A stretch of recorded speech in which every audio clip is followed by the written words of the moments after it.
अध्यक्ष महोदय, इस गरिमामयी सदन में चंद्रयान 3 और आदित्य L1 की सफलता पर अपनी बात रखने के लिए आपने मुझे अवसर दिया है। इसके लिए मैं अपनी तरफ से आपके प्रति आभार व्यक्त करता हूं।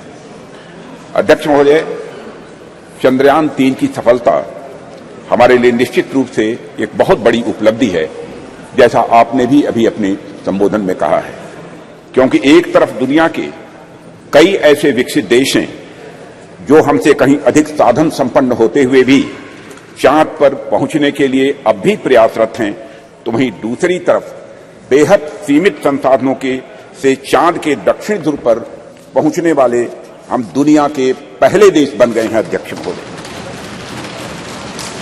मैं मानता हूं कि यह उन सभी लोगों के लिए गौरव का विषय है जो अपने राष्ट्र और राष्ट्र की उपलब्धियों पर गर्व करते हैं। अध्यक्ष महोदय, सबसे पहले मैं इसरो के साइंटिस्ट और ब्रॉडर इंडियन साइंटिफिक कम्युनिटी को इस सफलता के लिए हृदय से बधाई देता हूं।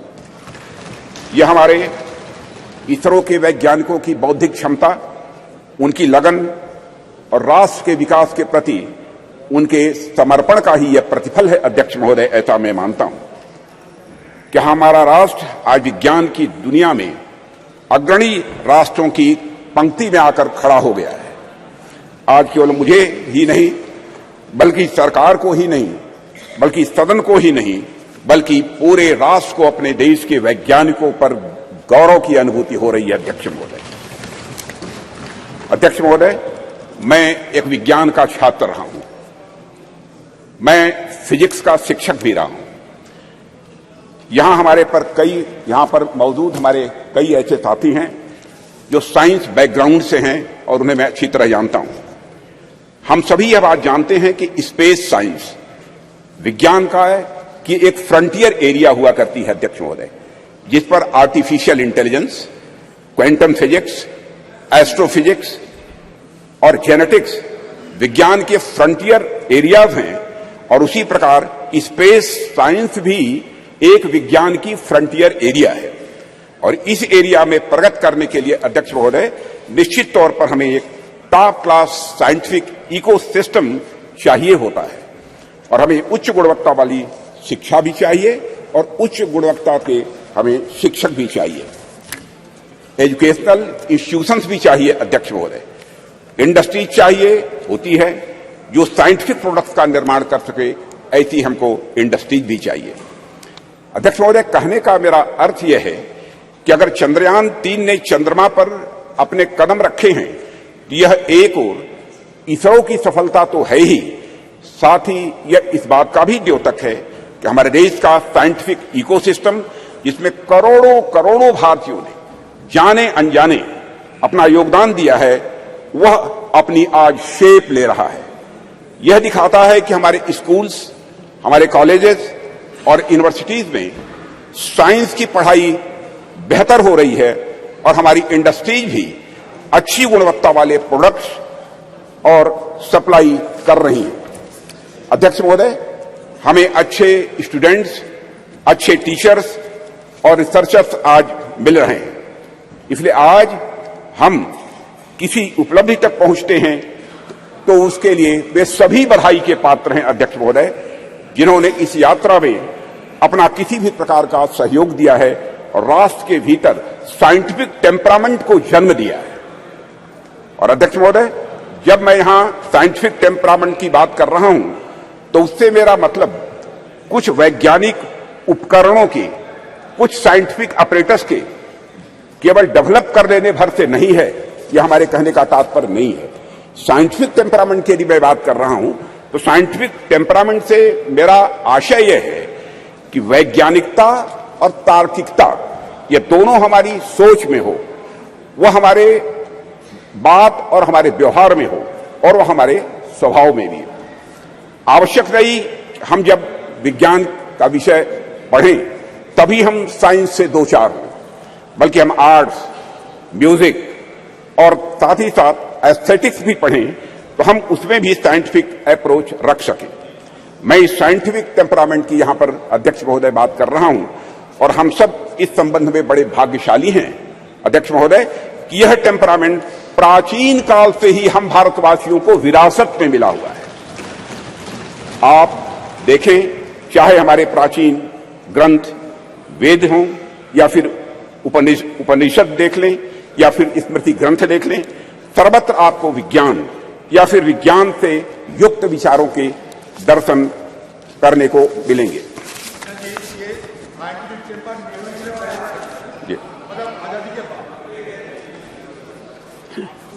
अध्यक्ष महोदय, मैथ्स, साइंस, मेडिसिन, लॉजिक आदि से जुड़े जितने भी फार्मूले यानी सूत्र हैं, हमें हमारे प्राचीन ग्रंथों में भी ये दिखाई देते हैं, जो ग्रंथ हमारी संस्कृत के आधार हैं। इनके मैं उदाहरण दे सकता हूं, लेकिन लंबा समय लगेगा अध्यक्ष महोदय, उस विस्तार में मैं नहीं जाना चाहता हूं। अध्यक्ष महोदय, कभी कभी कुछ लोगों द्वारा यह भी कहा जाता है और कुछ ऐसे लोग हमारे सदन में भी हो सकते हैं कि हमारी सांस्कृतिक विरासत और साइंटिफिक टेम्परामेंट के बीच विरोधाभास है। कुछ ऐसे भी मानने वाले लोग हमारे देश में हैं। यहां तक कहा जाने लगा कि अगर आप साइंटिफिक टेम्परामेंट के हैं तो आप पीपल की पूजा कैसे कर सकते हैं, आप नीम की पूजा कैसे कर सकते हैं, आप तालाब की पूजा कैसे कर सकते हैं, या फिर आप गाय को माता कैसे कह सकते हैं। अध्यक्ष महोदय, अगर आप वैज्ञानिक की तरफ सोचते हैं तो मूर्ति की पूजा कैसे कर सकते हैं, यह कहने वाले लोग हमारे देश में हैं। महोदय, बात तो यहां तक अब होने लगी है कि संस्कृत का विरोध करना, विरासत का विरोध करना, यह प्रगतिवाद यानी प्रोग्रेसिव होने का सूचक हो गया है। और प्रगतिवाद वह नहीं रह गया जो प्रगति की बात करे, बल्कि प्रगतिवाद वह हो गया जो अपनी संस्कृत और विरासत का केवल विरोध करे, वह भी इसलिए कि उसे विरोध करना है। पूछा जाने लगा कि भारतीय संस्कृति और विज्ञान का भला आपस में क्या लेना देना है, इन दोनों में आपस में क्या रिश्ता है। भारत में कभी धर्म और विज्ञान का सामंजस्य रहा ही नहीं है, यह भी कहने वाले लोग हैं। विपक्ष के हमारे कुछ मित्रों का ऐसा भी आरोप रहता है, क्योंकि राज्यसभा में मैंने सुना था कि भारतीय संस्कृति और विज्ञान एक साथ चल ही नहीं सकते हैं, ऐसी उनकी मान्यता है। अध्यक्ष महोदय, इनका ऐसा मानना है कि संस्कृति विज्ञान की विरोधी होती है। मैं इस सदन के माध्यम से उनके इन प्रश्नों का जवाब देने की भी अपनी तरफ से कोशिश करूंगा। भारत में यदि कोई व्यक्ति यह कहता है कि हमारी संस्कृति विज्ञान की विरोधी है, तो मुझे लगता है कि उस व्यक्ति को न तो हमारी संस्कृति का स मालूम है और न ही विज्ञान का व मालूम है। हमारे जो ही साथी विज्ञान का उद्गम पश्चिम के विचारों से मानते हैं, उन्होंने अगर इतिहास पढ़ा होगा तो मालूम होगा निश्चित रूप से उन्हें कि पश्चिम में ऐसे अनेक उदाहरण देखने को मिले हैं जहां चर्च और धर्म की मान्यताओं के खिलाफ जाने पर, वैज्ञानिक बातें कहने पर व्यक्तियों को जहर दे देना या उन्हें जिंदा जला देना यह आम बात सी हो गई थी। अध्यक्ष महोदय, उनको अपने वैज्ञानिक विचार छिपाकर कहने पड़ते थे, और आज से लगभग 2000 साल पहले आर्यभट्ट ने जब कहा था कि हमारी पृथ्वी अपने एक्सिस पर घूमती है, तो क्या उनका विरोध हुआ था? बाराहमीर ने जब यह सिद्धांत दिया कि पृथ्वी का गुरुत्वाकर्षण बल, ग्रेविटेशनल फोर्स, हर वस्तु को अपनी तरफ खींचता है, तो क्या किसी व्यक्ति ने बाराहमीर के इस सिद्धांत को अधर्म कहा था? जब भी भारत में किसी ने कोई नया वैज्ञानिक सिद्धांत दिया है अध्यक्ष महोदय, तो भारतीय समाज ने उस व्यक्ति को ऋषि के रूप में प्रतिष्ठित किया है अध्यक्ष महोदय। और मेरा मानना है कि संस्कृति के बगैर कल्चर के बगैर, विज्ञान और विज्ञान के बगैर कल्चर या संस्कृति अधूरी है। संस्कृति और विज्ञान दोनों एक दूसरे से जुड़ने के बाद ही अध्यक्ष महोदय वह पूर्णता को प्राप्त करते हैं। दोनों को एक दूसरे का पूरक कहा जा सकता है, क्योंकि दोनों ही मनुष्यता के लिए भी यह आवश्यक है। इसका एक छोटा सा लेकिन बहुत ही महत्वपूर्ण उदाहरण मैं आपके सामने रखना चाहूंगा। अध्यक्ष महोदय, लगभग 2 वर्ष पहले उत्तराखंड में भूस्खलन के रूप में एक दुर्भाग्यपूर्ण आपदा आई हुई थी। मैं समझता हूं कि सदन के सभी सम्मानित सदस्यों को इसकी जानकारी होगी, जिसके कारण एक सुरंग में हमारे कुछ मजदूर फंस गए थे। अब इससे निपटने के लिए यहां पर विज्ञान की भूमिका सामने आएगी। हमने सेंसर आज के माध्यम से यह पता लगाया कि मजदूर सुरंग में कहां फंसे हुए हैं। उसके बाद हमने हेलीकॉप्टर से उन लोगों को वहां से निकालने में भी कामयाबी हासिल की। लेकिन अध्यक्ष महोदय, जैसे ही सुरंग से पहले मजदूर को बाहर निकाला गया, अन्यथा कोई न ले, जैसे ही मजदूर को सुरंग से बाहर निकाला गया, बाहर निकलते ही इसने दोनों हाथ ऊपर करके बड़ी तेजी के साथ जय घोष किया, बद्री विशाल की जय। अध्यक्ष महोदय, इस वाकये ने सारी दुनिया को बताया कि धर्म और विज्ञान किस तरह से यह आपस में जुड़े हुए हैं। एक दूसरे से अलग नहीं है धर्म और विज्ञान, बल्कि यह एक दूसरे से जुड़े हुए हैं। निश्चित रूप से विज्ञान ने उस मजदूर को सुरंग से बाहर निकालने में, अध्यक्ष महोदय, बहुत बड़ी भूमिका निभाई है, इसमें कहीं दो मत नहीं है।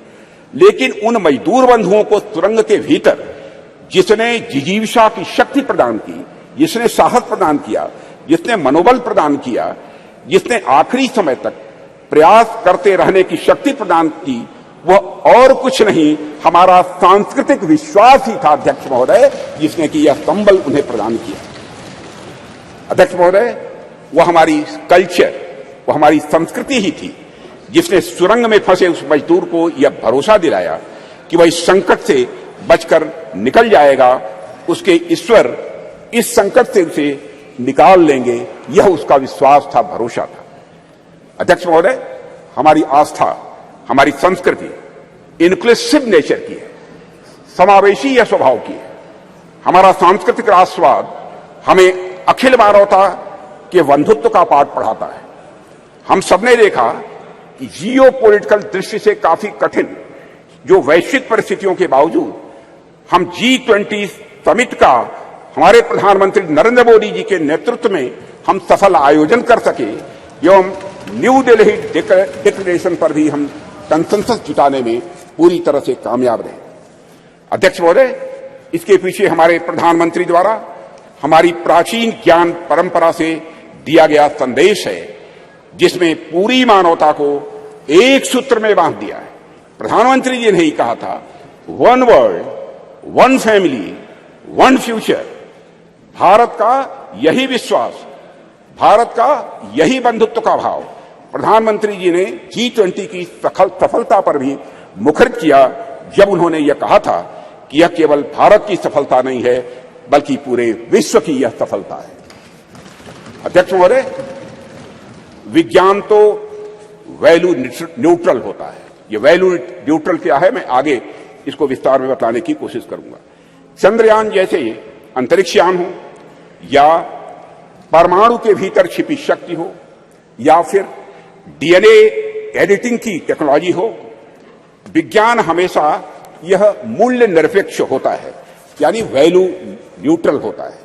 विज्ञान हमें परमाणु शक्ति का ज्ञान दे सकता है अध्यक्ष महोदय, लेकिन वह संस्कृति ही है, वह कल्चर ही है जो हमें मार्ग दिखलाएगी उस परमाणु शक्ति का उपयोग हम ऊर्जा के रूप में स्वयं के विकास में करते हैं, या फिर हथियार के रूप में अन्य का विनाश करने में हम करते हैं।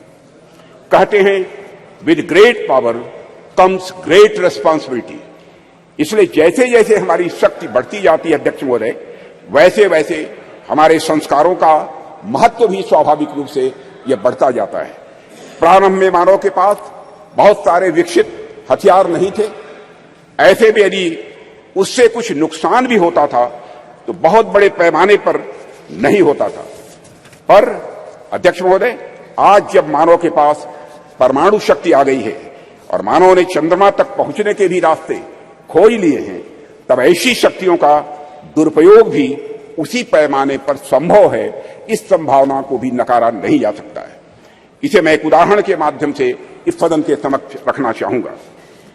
अध्यक्ष महोदय, जब मैं जर्मन फिलॉसफर नीत्शे ने गॉड इज डेड कहकर अपने महामानव को सामाजिक नैतिकता से मुक्त किया, तो उसका नतीजा जर्मनी में नाजीवाद के कहर के रूप में प्रकट हुआ था। जर्मनी में हुए नरसंहार में मानवता को खत्म करने के लिए जो अपरेटस, जो उपकरण प्रयोग में लाए गए थे, जिन हथियारों या फिर जिन केमिकल्स का प्रयोग हुआ था, निश्चित रूप से वे सभी विज्ञान की ही देन थे अध्यक्ष महोदय। लेकिन नैतिकता और मानवीयता के गुणों के अभाव में उन सभी वैज्ञानिक खोजों का किस प्रकार दुरुपयोग हुआ, इसे हम सभी अच्छी तरह जानते हैं। सेकेंड वर्ल्ड वॉर में हिरोशिमा और नागासाकी पर जो बम गिराए गए थे, वह निश्चित ही विज्ञान की ही देन थे अध्यक्ष महोदय। वह विज्ञान की शक्ति के प्रतिनिधि थे, पर अभाव था तो धार्मिक शक्ति और नैतिक शक्ति का अभाव था। अगर उनके भीतर धार्मिक और नैतिक शक्तियां या प्रबल होती तो इतिहास को इस काले कृत्य से बचाया जा सकता था अध्यक्ष महोदय। इसलिए विज्ञान कितनी भी प्रगति कर ले अध्यक्ष महोदय, विज्ञान चाहे कितनी भी प्रगति कर ले, वह संस्कृति और संस्कारों के बिना सदैव अधूरा रहेगा, ऐसी हमारी मान्यता है अध्यक्ष महोदय। जैसा कि मार्टिन लूथर किंग ने कहा है कि science gives man knowledge which is power, religion gives man wisdom which is control. अध्यक्ष महोदय, एक बात पर मैं समझता हूं कि ध्यान देने की हम सभी को जरूरत है कि जिस टेक्नोलॉजी का इस्तेमाल वैज्ञानिक किसी यान को चांद या मंगल पर भेजने के लिए करते हैं, कमोबेश उसी टेक्नोलॉजी का इस्तेमाल मिसाइल में भी काफी हद तक किया जाता है। पहला उपयोग मानवता के विकास में होता है अध्यक्ष महोदय, जबकि दूसरा उपयोग मानवता के विनाश में होता है। पर अपना अपना सबका इंटरेस्ट है, सबकी अपनी अपनी रुचि है कि कुछ राष्ट्रों का ध्यान पहले वाले उपयोग पर अधिक होता है और कुछ राष्ट्रों का ध्यान दूसरे वाले उपयोग पर अधिक होता है। अध्यक्ष महोदय, कई बार कुछ लोगों का यह भी आरोप रहता है, अब देश में ऑलरेडी जमीनी विकास के इतने कार्य करने के लिए पड़े हैं जिसमें रिसोर्सेज की जरूरत होती है, संसाधनों की जरूरत होती है, तो ऐसे में चंद्रयान जैसे मिशन भेजने की क्या आवश्यकता है। अध्यक्ष महोदय, इन प्रश्नों का भी जवाब मैं आपकी अनुमति से इस सदन के समक्ष रखना चाहूंगा। जब हम इस प्रकार के मिशन भेजते हैं या फिर हम किसी प्रकार की वैज्ञानिक प्रगति हम करते हैं, तो इसका जमीनी विकास से किसी भी प्रकार का विरोधाभास नहीं होता है।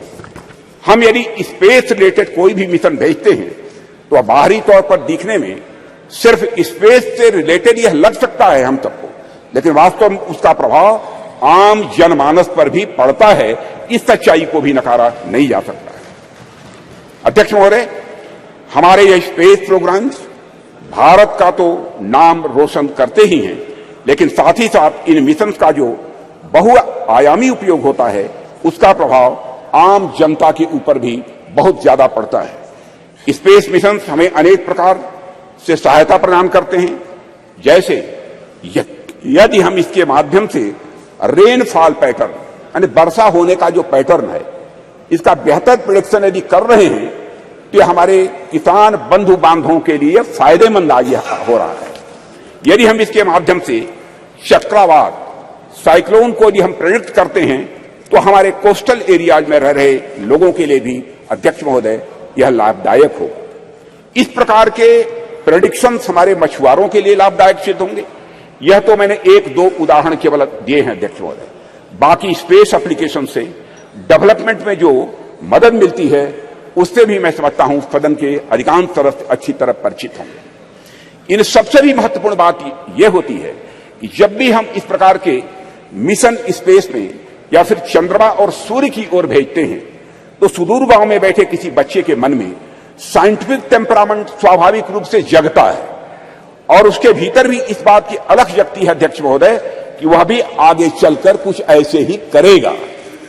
उसके अंदर यह प्रेरणा आती है कि एक दिन वह भी वैज्ञानिक बनकर भारत का नाम दुनिया में रोशन करेगा, और यही कुछ करने की तमन्ना ही अध्यक्ष महोदय राष्ट्र को स्वाभाविक रूप से आगे ले जाने का काम करती है। चंद्रयान 3 की सफलता से कितने रामानुजन, कितने भाभा या साराभाई अपने लक्ष्य की ओर आगे बढ़े होंगे, यह हमें आज नहीं कुछ वर्षों के बाद यह पता लगेगा।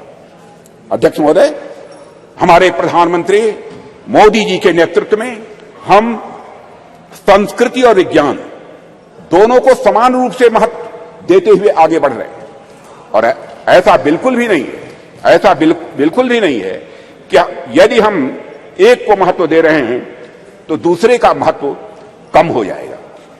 यह कोई जीरो सम गेम नहीं हुआ करता है। अध्यक्ष महोदय, हमारे ऋषियों मनीषियों ने बरसों पहले विज्ञान को न केवल धर्म के साथ जोड़ा बल्कि लोगों को इसके व्यवहारिक ज्ञान के बारे में भी बतलाया है।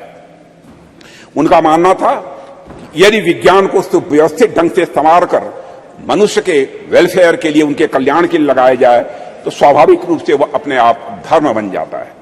यही वजह है कि हमारे वेद, उपनिषद, दर्शन आदि जितने भी धर्म ग्रंथ हैं उनमें विज्ञान स्वाभाविक रूप से यह पिरोया हुआ हम पाते हैं। उदाहरण के तौर पर वैदिक रिचुअल्स में, 16 सूत्रों में ज्योमेट्री का सिद्धांत ये निहित पाए जाते हैं। जैसे मैं बतलाना चाहूंगा इस सदन को अध्यक्ष महोदय, जैसे हवन कुंड हम बनाते हैं तो वह भी हमारे प्राचीन ज्योमेट्रिक कंसेप्ट पर ही आधारित होता है। यह बिल्कुल हमारी जनता के मन में, उनकी सोच में यह पूरी तरह से रचा बसा है। और यही कारण है कि बड़े बड़े वैज्ञानिक भी सांस्कृतिक विरासत की महत्ता को अच्छी तरह स्वीकार करते हैं। अध्यक्ष महोदय, अभी चंद्रयान 3 की सफलता के नायक डॉक्टर यश सोमनाथ, जिनका पूरे सदन ने अभिनंदन किया, उनके साथ सारे वैज्ञानिकों का अभिनंदन किया, डॉक्टर यश सोमनाथ जी ने भी इस बात की ओर इशारा किया था कि वेदों में कई सारी वैज्ञानिक पृष्ठभूमि वाली बातें कही गई हैं। भारत के प्रसिद्ध गणितज्ञ श्रीनिवास रामानुजन का तो संस्कृत के प्रति इतना गहरा विश्वास था कि वे अपने गणित के क्षेत्र में किए गए किसी भी कार्य को स्पिरिचुअलिज्म, अध्यात्म का ही वह अंग मानते थे। और अध्यक्ष महोदय, इसीलिए जो लोग यह कहते हैं कि हमें अपनी संस्कृति से विरक्त होकर विज्ञान को अपनाना चाहिए, दरअसल उन लोगों का यह समझना पड़ेगा उन्हें कि संस्कृत और विज्ञान एक दूसरे के विरोधी नहीं है, बल्कि संस्कृत और विज्ञान एक दूसरे के पूरक है।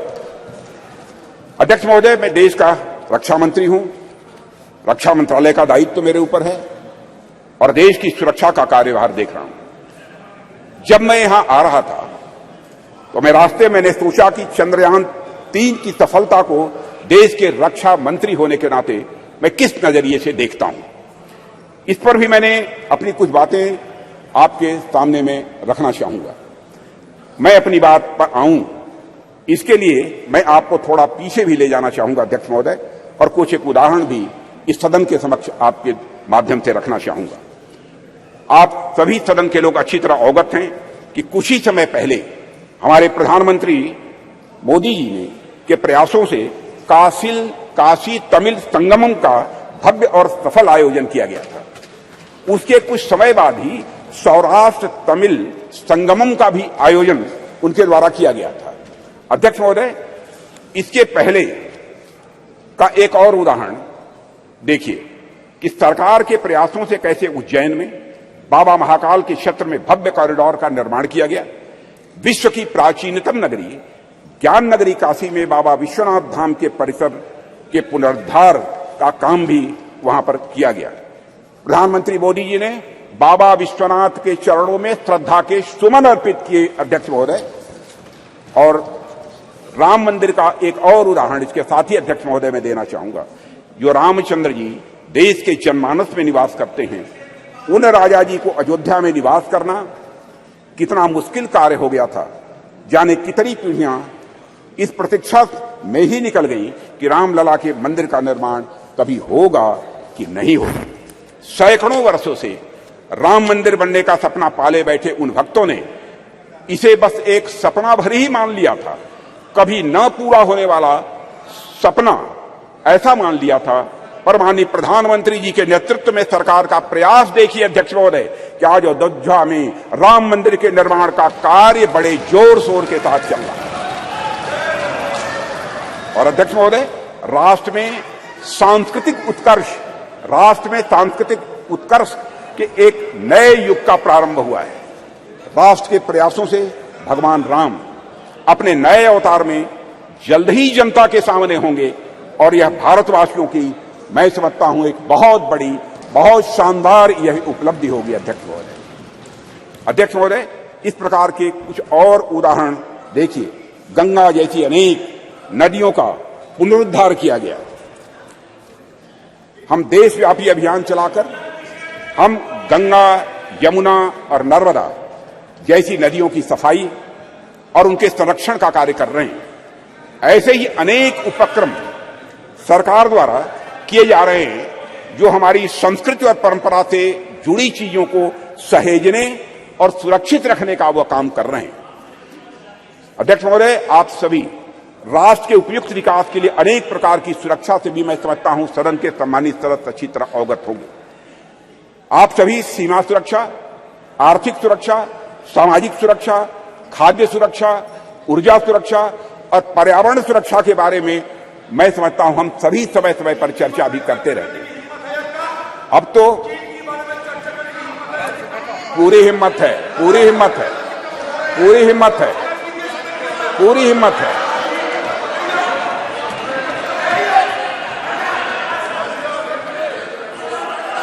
पूरी हिम्मत है, पूरी हिम्मत है। मत मत मत इतिहास में मत ले जाओ अधीर रंजन जी, इतिहास में मत ले जाइए। माननीय सदस्य प्लीज चर्चा चीन पर भी। अध्यक्ष महोदय, अरे भाई अब सुन लिया आपकी बात, मेरी बात सुन ली।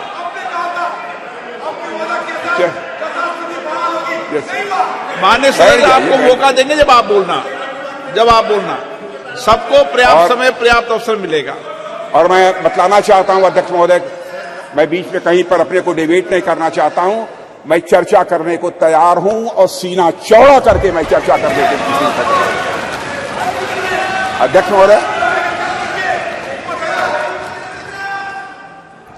महोदय, आप सभी राष्ट्र के उपयुक्त विकास के लिए अनेक प्रकार की सुरक्षा से हमारे सदन के सम्मानित सदस्य अवगत होंगे। आप सभी सीमा सुरक्षा, आर्थिक सुरक्षा से अवगत होंगे। आप सभी सीमा सुरक्षा, आर्थिक सुरक्षा, सामाजिक सुरक्षा और खाद्य सुरक्षा, ऊर्जा सुरक्षा और पर्यावरण सुरक्षा के बारे में भी अवगत होंगे। अब तो स्पेस और साइबर सुरक्षा, स्पेस और साइबर सिक्योरिटी जैसे नए नए डायमेंशन इसमें जुड़ गए हैं अध्यक्ष महोदय। पर इनके साथ ही अध्यक्ष महोदय, सिक्योरिटी का एक और भी आयाम है जिसमें सुरक्षा उतनी ही आवश्यक है जितनी बाकी सब में है, और वह डायमेंशन है हमारी संस्कृति का, हमारी कल्चर का। और इसे मुझे कोई नाम देना हो तो उसे मैं सांस्कृतिक सुरक्षा और कल्चरल सिक्योरिटी का नाम यहां देना चाहूंगा। और अध्यक्ष महोदय, जब मैं यहां कल्चर अथवा संस्कृति के बारे में कुछ कह रहा हूं तो उससे मेरा मतलब हमारी जीवन पद्धति से, हमारे लाइफ सिस्टम से। संस्कृति से मेरा मतलब हमारे खान पान, वेशभूषा, रीति रिवाज, रहन सहन और हमारे विचारों से है। अध्यक्ष महोदय, मैं किसी राष्ट्र की अस्मिता को अक्षुण्ण रखने के लिए जिस तरह से वहां की सीमाई सुरक्षा और बाकी अन्य चीजों की सुरक्षा आवश्यक होती है, उसी प्रकार उसकी अस्मिता को बनाए रखने के लिए वहां की संस्कृति की सुरक्षा भी उतनी ही आवश्यक होती है। और अध्यक्ष महोदय, और इन उदाहरणों से मैंने यह स्पष्ट करने का प्रयास किया है कि हमारी सरकार भारतीय सांस्कृतिक विरासत को तवज्जो देते हुए सांस्कृतिक सुरक्षा के प्रति भी उतनी ही गंभीर है जितनी अन्य बाकी सुरक्षा के प्रति हमारी सरकार गंभीर है। अध्यक्ष महोदय, आज जब यहां पर चंद्रयान की चर्चा हो रही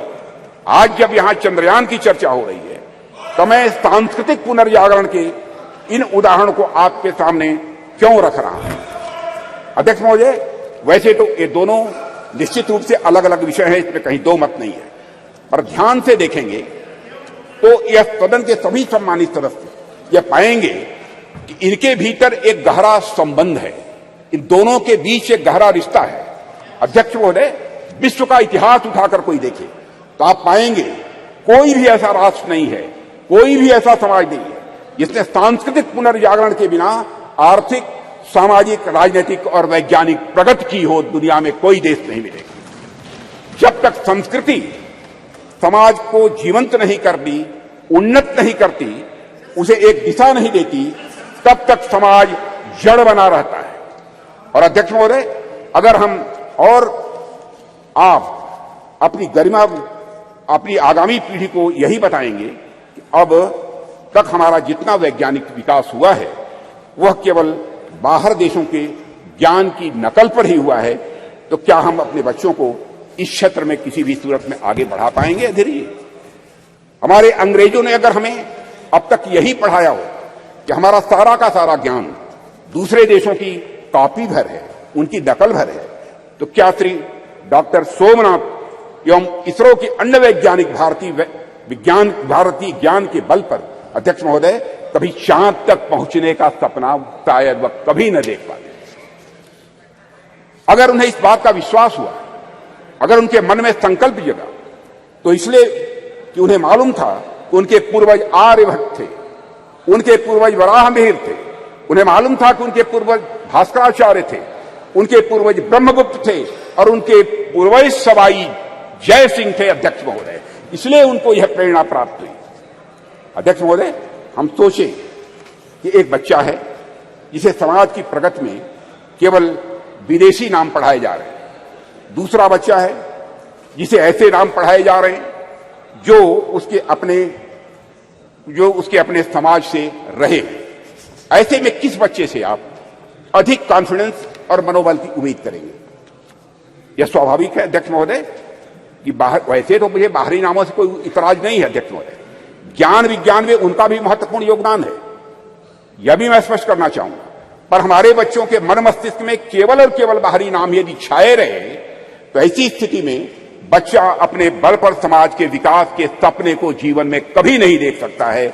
उसमें सपने भी आएंगे तो बाहर के समाज के विकास के ही सपने आएंगे। इसलिए अध्यक्ष महोदय, जब हम महिलाओं और छोटी बच्चियों को इंस्पायर करने की बात करते हैं तो हमें यह प्रयास करते हैं कि उनके सामने विमेन आइकन का उदाहरण रखें। तो जब हम भारतीय बच्चों को इंस्पायर करने के लिए, प्रेरित करने का हम प्रयास करते हैं, तो क्या हमारा यह कर्तव्य नहीं होना चाहिए कि हम उनके सामने भारतीय आइकन्स का भी उदाहरण प्रस्तुत करें? इसलिए अगर हमें अपने समाज, अपने राष्ट्र को आगे ले जाना है अध्यक्ष महोदय, हम अपने समाज और संस्कृति से सीखें, हमारे अपने आइकन्स को अपने बात व्यवहार में प्रतिष्ठित करें और उनका अनुकरण करें। यही हम सभी के लिए श्रेयस्कर होगा। अध्यक्ष महोदय, एक बात और मैं यहां कहना चाहूंगा और वह यह है कि चंद्रयान 3 की सफलता में देश की नारी की शक्ति की योगदान की मैं यहां चर्चा करूंगा। पूरा सदन अच्छी तरह जानता है कि इस मिशन में महिला साइंटिस्ट का भी बहुत बड़ा महत्वपूर्ण योगदान है। यह मिशन अगर इतना सफल हो पाया है तो इसके पीछे हमारे देश की नारी शक्ति का समर्पण, उनका त्याग और राष्ट्र को नई पहचान देने की उनकी तमन्ना रही है अध्यक्ष महोदय। और संसद का यह विशेष सत्र नारी शक्ति वंदन विधेयक को समर्पित सत्र है, इसलिए इसकी मैं चर्चा कर रहा हूं। और ऐसे में मैं नारी शक्ति वंदन विधेयक को इसरो की महिला साइंटिस्ट और उनके साथ भारत की पूरी फीमेल साइंटिफिक कम्युनिटी को कृतज्ञ राष्ट्र की ओर से प्रस्तुत यह मैं उपहार के रूप में इसे मैं देखता हूं नारी शक्ति वंदन को अध्यक्ष महोदय। और यह सदन और राष्ट्र इसरो की महिला साइंटिस्ट और हर भारतीय बेटी को यह नमन करता है, उनकी सराहना करता है और उनके प्रति कृतज्ञता प्रकट करता है अध्यक्ष महोदय। अध्यक्ष महोदय, अपनी बातों को सार रूप में मैं यहां रखना चाहूं तो यह है कि चंद्रयान 3 की सफलता कोई एक्सेप्शन नहीं है या कोई अपवाद नहीं है। यह सहस्राब्दियों से चली आ रही हमारी सामाजिक, हमारी सांस्कृतिक और वैज्ञानिक धारा का एक स्वाभाविक और सहज रूप से एक विकास है अध्यक्ष महोदय। इस सफलता के सूत्र हमारे अतीत में ही छिपे हैं। ऐसा अतीत जहां वैज्ञानिकता एक स्वभाव के रूप में विद्यमान थी हमारे यहां, जहां विज्ञान और आस्था के बीच एक पूर्ण सामंजस्य था। हालांकि विदेशी आक्रांताओं के चलते कुछ समय के लिए थोड़ा पिछड़ापन आ गया था, पर हम एक बार फिर से हुंकार भरते हुए पहले से भी अधिक ताकत के साथ उठ खड़े हुए हैं और सूरज, चांद, तारे अब हम छूने के लिए तैयार हैं और वहां पहुंच रहे हैं। अध्यक्ष महोदय, जिस देश में बुद्धि के देवता श्री गणेश प्रथम पूज्य हों, ओम श्री गणेशाय बोलकर ही हम कोई काम प्रारंभ करते हैं, एवं विद्या की देवी सरस्वती प्रथम आराध्या हों, वह देश तो स्वाभाविक रूप से साइंटिफिक टेम्परामेंट को आत्मसात करते हुए सदैव एक नॉलेज सोसाइटी रहा है। हमारे यहां कहा गया है तेजस्विनावधीतमस्तु, यानी may what we study be representative, कि प्रार्थना करने वाले भारतीयों को सिर्फ चंद्रयान तक ही नहीं रुकना है अध्यक्ष महोदय, बल्कि उसके आगे जाना है। अभी अंतरिक्ष में अनेक लक्ष्य हमारा इंतजार कर रहे हैं। अभी हम भारतीयों को कई मानदंड यहां स्थापित करने हैं। अध्यक्ष महोदय, मैं अपने वैज्ञानिकों की कामयाबी की एक दो और चर्चा करके अपनी बात यहां समाप्त करना चाहूंगा। अध्यक्ष महोदय, भारत द्वारा हमारे वैज्ञानिकों का करिश्मा देखिए। भारत द्वारा अब तक लॉन्च किए गए 424 विदेशी उपग्रह, इनमें से 389 424 में से 389 आउट ऑफ 424 जितने भी हमारे विदेशी उपग्रह हैं, उसमें 389 प्रधानमंत्री श्री नरेंद्र मोदी के नेतृत्व वाली सरकार के पिछले 9 वर्षों में लॉन्च किए गए हैं अध्यक्ष महोदय। और विदेशी उपग्रहों के सफल प्रक्षेपण के साथ भारत का अंतरिक्ष क्षेत्र दुनिया में बहुत तेजी से एक प्रमुख स्थान हासिल कर रहा है। भारत द्वारा अब तक लॉन्च किए गए 424 विदेशी उपग्रहों में से 389 प्रधानमंत्री श्री नरेंद्र मोदी की नेतृत्व वाली सरकार के पिछले 9 वर्ष में लॉन्च किए गए थे। इसके अलावा अध्यक्ष महोदय 174 मिलियन अमेरिकी डॉलर में से 157 मिलियन की कमाई पिछले 9 वर्षों में हुई, और इसी तरह अब तक की अर्जित 256 मिलियन यूरो में से 223 मिलियन मोदी शासन के 9 वर्षों के दौरान आए हैं। अध्यक्ष महोदय, यह भी मैं सदन की जानकारी में यहां लाना चाहता हूं। एक बार अध्यक्ष महोदय, मैं फिर अपने वैज्ञानिक समुदाय को बधाई देता हूं और आशा करता हूं कि जल्द ही हम नए मिशनों को भी अंजाम देंगे, आगे नए मिशनों को भी हम अंजाम देंगे, ऐसा मेरा पक्का विश्वास है, समस्त देशवासियों का विश्वास है। अध्यक्ष जी, अभी तो यह शुरुआत ही है, आने वाले समय में हमारा हाथ मंगल और शनि तक भी पहुंचेंगे और हमारा देश वहां भी अपना परचम लहराएगा अध्यक्ष महोदय, जहां अब तक कोई नहीं पहुंच पाया है। इन्हीं शब्दों के साथ मैं अपनी वाणी को विराम देता हूं और सदन की ओर से राष्ट्र के वैज्ञानिकों को नमन करता हूं।